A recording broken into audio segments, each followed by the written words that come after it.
Plan One. Bauprodukte finden, vergleichen, planen.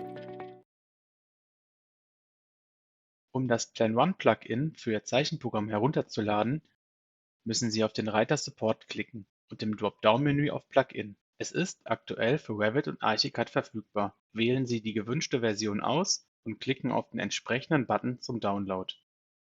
Mit einem Klick unten links auf Datei öffnen gelangen Sie zur Installationsdatei.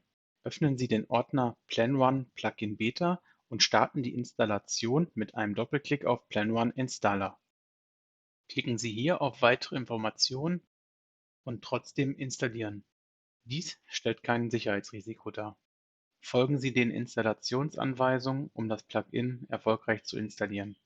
Nachdem Sie das Revit-Plugin gestartet haben, müssen Sie nur noch oben in der Menüleiste das Plan One Plugin öffnen und sich anmelden.